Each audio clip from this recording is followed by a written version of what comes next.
देख ये के चेक बोर्ड कर है नी क्लास 10 विज्ञान कर पाठ 3 धातु एवं अधातु। ठीक है, अध्याय 3 धातु एवं अधातु। ये के पाठ कर भितरे भितरे वाला सवाल जवाब। ठीक पाठ कर जे अंदर अंदर में रहेल नहीं इससे वाला। तो पहला सवाल है कि ऐसी धातु का उदाहरण दीजिए जो कमरे के ताप पर द्रव होती है। तो एक तो उत्तर पारा है कि नहीं, ईसन धातु है जो कमरा ताप में भी द्रव रहे। दूसरा, चाकू से आसानी से काटा जा सकता है। चाकू से आसानी से कटे वाला धातु कौन सा है? तो लिथियम, सोडियम एवं पोटेशियम। ठीक है, ये चाकू से भी कट जाइए आराम से। तीसरा सवाल है, ऊष्मा की सबसे अच्छी चालक होती है। तो ऊष्मा की सबसे अच्छी चालक मैंने जिक्र में करंट मतलब ऊष्मा मतलब गर्मी, ये हो गया चांदी। ठीक है, हीट हीट का सबसे अधिक चालक। और ऊष्मा की कुचालक होती है एक शीशा यानी लेड। और दूसरा सवाल है कि अधातुवर्ध्य तथा तन्य का अर्थ बताना है। तो अधातुवर्ध्य का मतलब होता है धातुओं को पीट कर पतली चादर बनाई जा सकती है। ठीक है, धातु को पीट कर हम लोग पतला चादर बना सकते हैं। इसी गुण के कारण धातुओं को अधातुवर्ध्य कहते हैं। इसी गुण के कारण धातुओं को अधातुवर्ध्य। ठीक है, धातुओं को खींचकर उनसे तार बनाई जा सकती है। इसी गुण के कारण धातुओं को तन्य कहते हैं। ठीक है, अधातुवर्ध्य मतलब चादर और इकर मतलब तार टाइप। ठीक, तन्य। दूसरा देखो, सोडियम को केरोसिन में डुबो कर क्यों रखा जाता है? सोडियम धातु वायु के ऑक्सीजन से के संपर्क में आने पर आग पकड़ लेती है और अभिक्रिया करके सोडियम ऑक्साइड बना लेती है। माने सोडियम ने हवा में आवे लू संपर्क कर ले और आग धीर देलू कर हवा से। ठीक, और सोडियम ऑक्साइड बनाए देल। साथ ही सोडियम जल से क्रिया करके सोडियम हाइड्रोक्साइड तथा हाइड्रोजन गैस बनाता है। और जल से अभिक्रिया करके सोडियम हाइड्रोक्साइड और हाइड्रोजन गैस। देख ले, सोडियम एस सॉलिड है नी और H2O ये हो गया लिक्विड। ये अभिक्रिया करी तो सोडियम हाइड्रोक्साइड NaOH बनाई और हाइड्रोजन गैस बनाई और ऊष्मा उसमें ऊर्जा। इसलिए सोडियम को केरोसिन में डुबो कर रखा जाता है। सेले हवा पानी के छोड़ के केरोसिन में डुबा के रखें सोडियम के। ठीक है, समझ में आएगा लग। अब देख दूसरा सवाल, इन अभिक्रियाओं के लिए समीकरण लिखेगा। ठीक है, इकर में समीकरण हमें बनाएगा। तो भाप के साथ आयरन यानी भाप के साथ आयरन देख उत्तर देख। मान ले आयरन सॉलिड हो जाएगा और ये हो गया गैस H2O भाप। ठीक, अब Fe3O4 बनाई, ये सॉलिड हो जाए और हाइड्रोजन गैस निकलाई। तो H2O से अभिक्रिया कर लखल आयरन का बना लग। देख ले, Fe3O4 जो कि सॉलिड है यानी ठोस और हाइड्रोजन गैस बन लग। तो यह समीकरण के हमें लिख रहे। अब के समीकरण के हमें एथी कर देती बैलेंस करती है नी। अभी ने 3 गो आयरन डाल दी तब उन्हें 3 हो गया। ठीक है, ऑक्सीजन 4 गो है नी, तो ऑक्सीजन के बैलेंस करके 4 ठो डाल दी। 4 ठो डाल दी तो हाइड्रोजन की संख्या क्या गो हो? 4 दूना 8 गो हो गया। तो अब उन्हें हम लोग 4H2 कर देते हैं। उन्होंने 4 गो हाइड्रोजन बनाए दिल तो 2 बट बराबर हो जाए नी। देख अब इक्वेशन बैलेंस हो गया समीकरण। अब दूसरा देख, जल के साथ कैल्शियम तथा पोटेशियम। जल के साथ कैल्शियम तथा पोटेशियम है नहीं। अब देख, जल के साथ कैल्शियम, कैल्शियम हो गया सॉलिड और जल हो गया H2O। ठीक, लिक्विड। अब ये दो अभिक्रिया करबे हम का बनाई Ca और OH कर होल 2 यानी कैल्शियम हाइड्रोक्साइड। अब ये एक्वस रूप में हो गया और H2 जो कि गैस रूप में। ठीक है, हाइड्रोजन गैस। तो अभी के बैलेंस कर फल ये जो 2 लगा दिल। ठीक है, तो ऑक्सीजन 2 को बैलेंस हो गया, हाइड्रोजन 4। ठीक, सही है। अब देख, पोटेशियम जो कि सॉलिड और H2O लिक्विड, कैल्शियम से हो गया पोटेशियम से। ठीक है, पोटेशियम से जल कैसे अभिक्रिया करी KOH बनाई एक्वस रूप में और हाइड्रोजन गैस। ठीक है, अभी के बैलेंस करी तो के तो एक तो है ऑक्सीजन ही ने एगो है उन्हें एगो है हाइड्रोजन हो गया 2 गो और होने है गलक 2 और एक 3 गो है, यानी 2 ठो 2 बुट लगाई हुई। ठीक है, देख 2 ठो लगा लिया तो उन्हें पोटेशियम भी 2 ठो हो गलक ने, तो इन्हें के में भी हमें के लगाए हुई है, तो के में भी लगाए कोई 2, अब बैलेंस हो गलक। ठीक,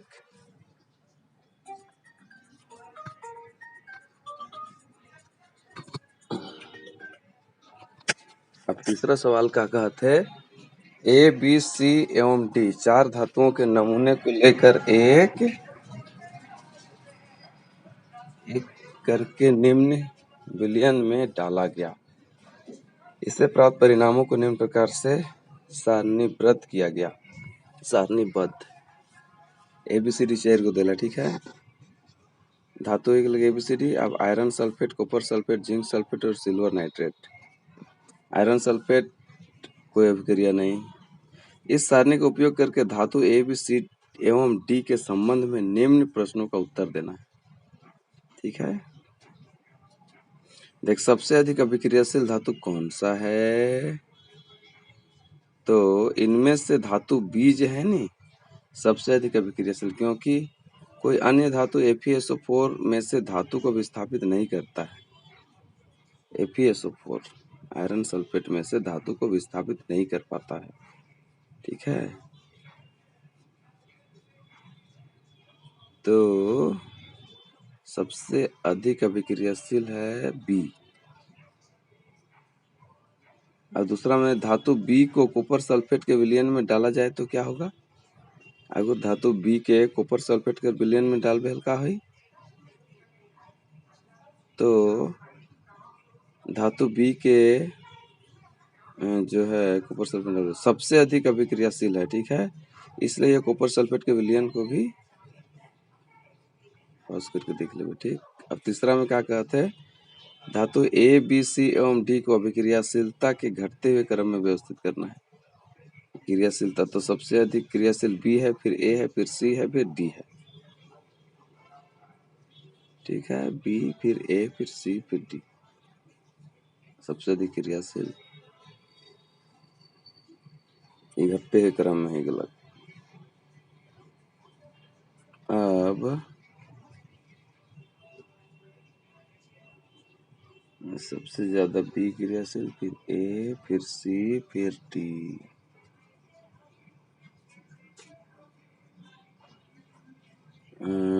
चौथा में क्या कहते,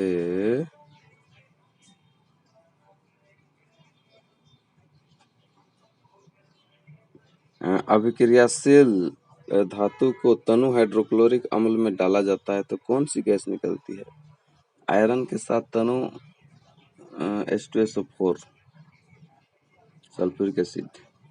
ये रासायनिक अभिक्रिया लिखिए, माने अभिक्रियाशील धातु तनु हाइड्रोक्लोरिक अम्ल के साथ अभिक्रिया करके हाइड्रोजन गैस बनाती है। धातु है और तनु अम्ल है। ठीक है, यानी कॉन्क H2SO4 जिसको हम लोग बोलते हैं कॉन्सनट्रेट, यानी आयरन और H2SO4 सल्फ्यूरिक एसिड के गुरुत्व हैं अभिक्रिया के बराबर FeSO4 और हाइड्रोजन गैस बने, परंतु सभी।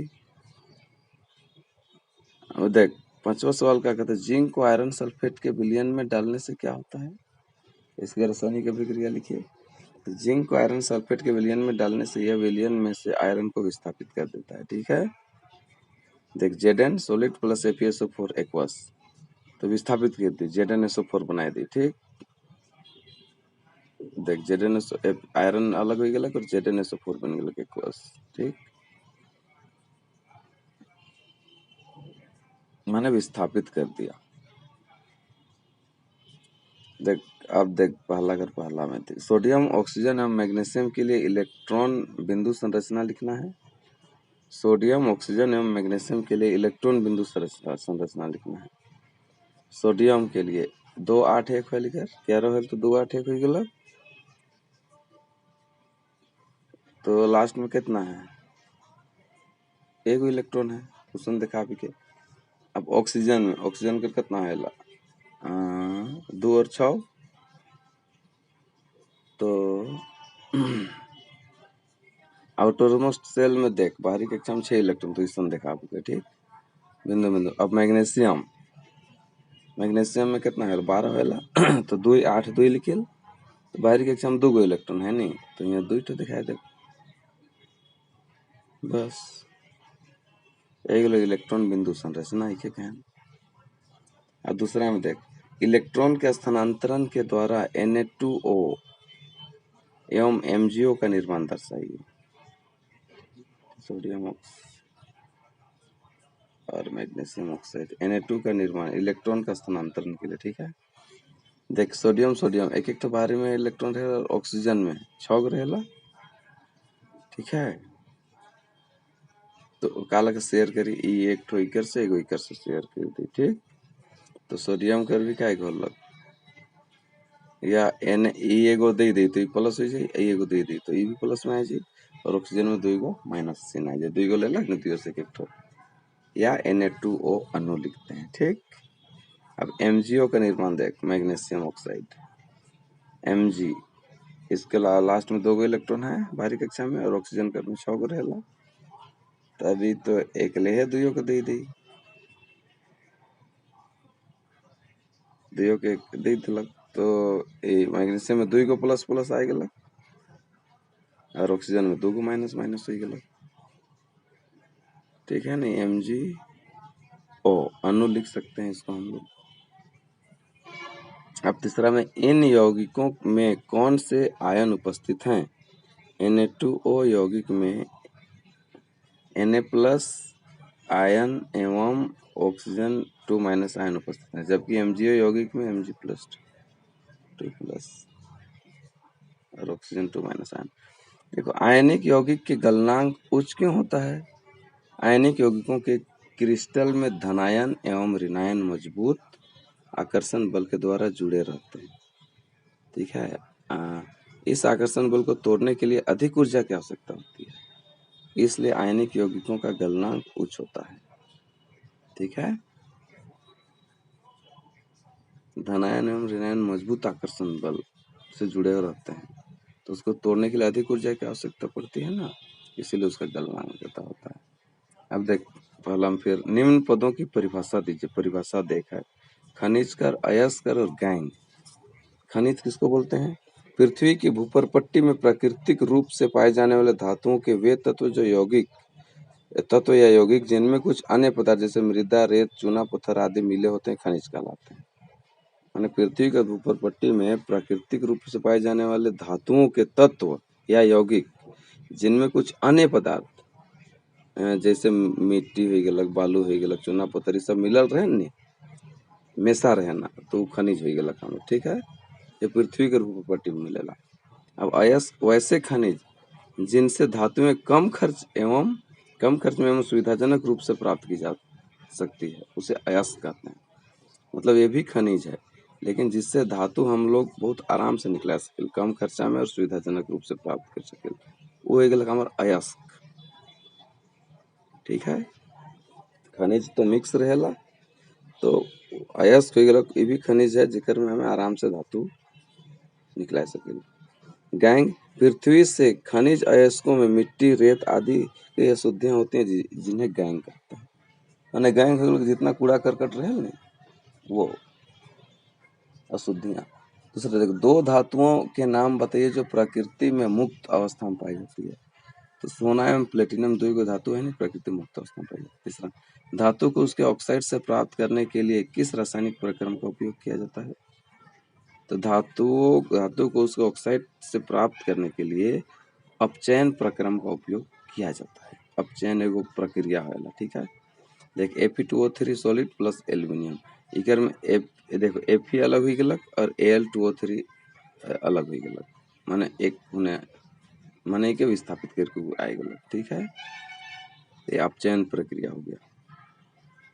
Fe2O3 सॉलिड था, एल्यूमिनियम भी सॉलिड था, और उसमें Fe लिक्विड बन गया और Al2O3 सॉलिड हो गया, ठीक है। रिएक्शन करके